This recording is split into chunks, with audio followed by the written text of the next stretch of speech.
Nobody warned us about Willemstad, the bridge that swings open and quietly traps you on the wrong side, the free ferry most people stand right next to without seeing, or the one crossing decision that controls your entire day without you realizing it.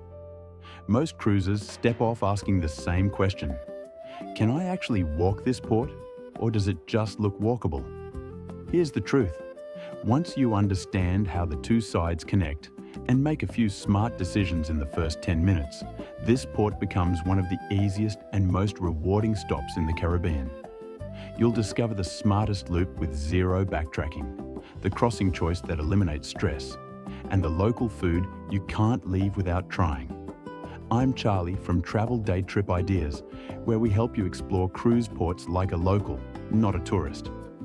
Today, we're covering Willemstad Curaçao, and this place delivers far more than most passengers expect. When you step off the ship at either Mega Pier or Matthey Wharf, you're roughly 10 to 15 minutes on foot from the historic centre. The colourful buildings sit just across the water, connected by that famous floating bridge. Before you start walking, let's talk about the three big decisions you need to make right now. First, which side of the bay to explore first? Do you start in Otrobanda, near the port, or cross straight to Punta, where the main attractions cluster? Second, how to cross the bay. The Queen Emma Bridge is iconic, but it opens for ships, and that timing controls everything. There's a free ferry that runs when the bridge is open, and a separate water taxi for about $3 to $5. Third, DIY versus organised tour. The historic centre is completely walkable, but if you want beaches like Casabao or Playa Canepa on the northwest coast, you're looking at 35 to 40 minutes each way by taxi, and timing becomes the factor that makes or breaks your day. Cruise line excursions cost more for the same experience. Local tours offer smaller groups, better value, and no cruise timings. If you're not comfortable coordinating taxis or want to see multiple beaches without return stress, a local tour isn't the lazy choice. It's the efficient one. You're buying time control and certainty, and in a port where distances add up fast, that's the smart move. Let me give you the Willemstad walkability test. 3 factors: distance, heat, and crossing.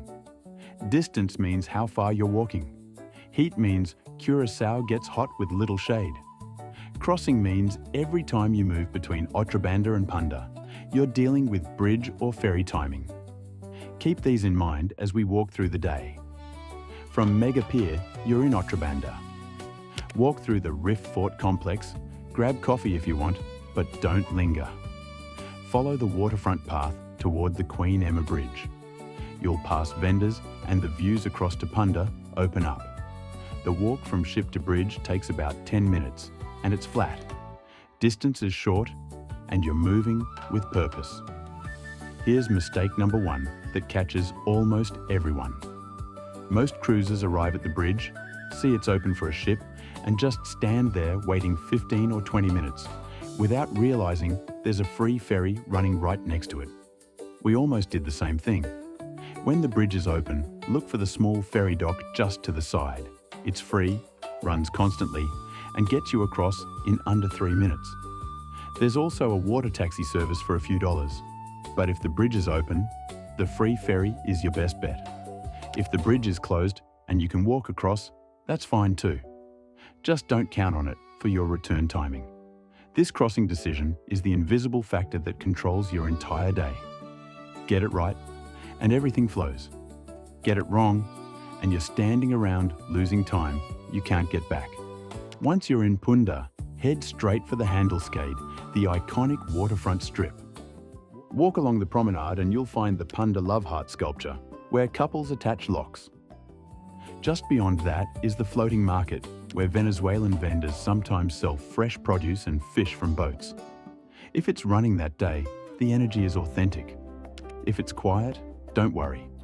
The real charm is in the streets just behind the waterfront.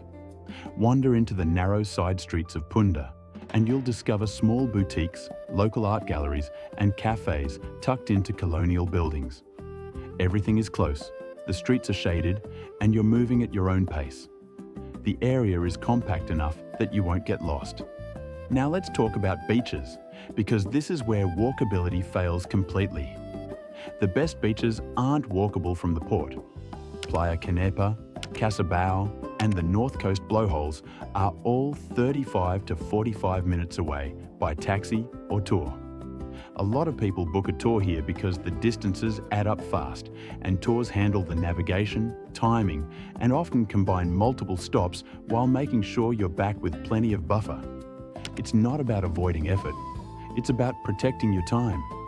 If you want a beach without the travel time, Mambo Beach is your answer. It's about 10 to 15 minutes by taxi from the port. Entry usually costs around $3 to $4, and lounger rentals vary, but expect $6 to $15. The beach gets busy on multi-ship days, but the water is clear and shallow. You can snorkel near the rocks and see tropical fish without going far from shore. It's not the most pristine beach on the island, but it's convenient, and convenience matters on cruise time. For lunch, skip the restaurants at the cruise terminal and find a local spot in Punda. Try a kiosco, a small food stand where locals eat. Order a pastiche, a fried pastry filled with cheese or meat. Or try a batido, a fresh fruit smoothie. The entire snack costs less than $5.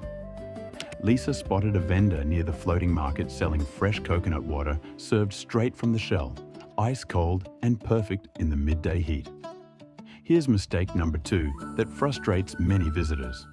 Don't assume you can visit both the detailed historic centre and a far beach like Curaçao in one port day without feeling completely rushed.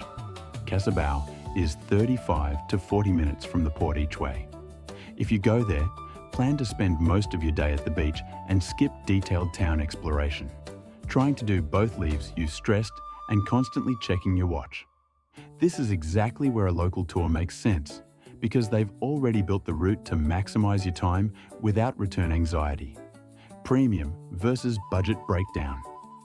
Premium means booking a local beach tour covering Playa Canepa, a stop at the blowholes, and includes transport and timing management. You'll pay around $60 to $80 per person, but you see multiple highlights without coordination stress. Budget means staying in the walkable historic centre, using the free ferry or bridge, and maybe catching a taxi to Mambo Beach. You'll spend around $20 to $30 total and still have a great day, as long as you're comfortable managing your own schedule. As the afternoon winds down, make your way back toward Outra Banda. If you have time and you're interested in history, stop at the Cura Hollanda Museum.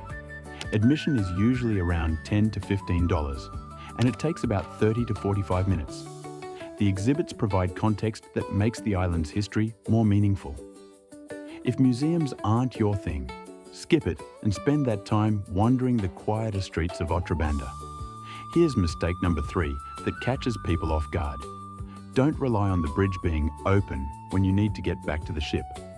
If it's closed for a ship passing through, you could be stuck waiting 10 to 15 minutes.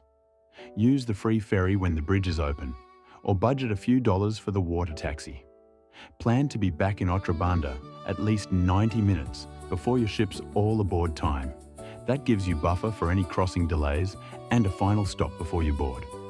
On the walk back to the port, we stopped at a small cafe in Riff Fort and grabbed a slice of bolo pretu, a traditional Curaçaoan rum cake. It was warm, rich, and tasted like the island itself. If you only do one thing today, make it the walk through Punda and the crossing experience. The colourful buildings and that simple ferry or bridge crossing capture everything that makes this port special.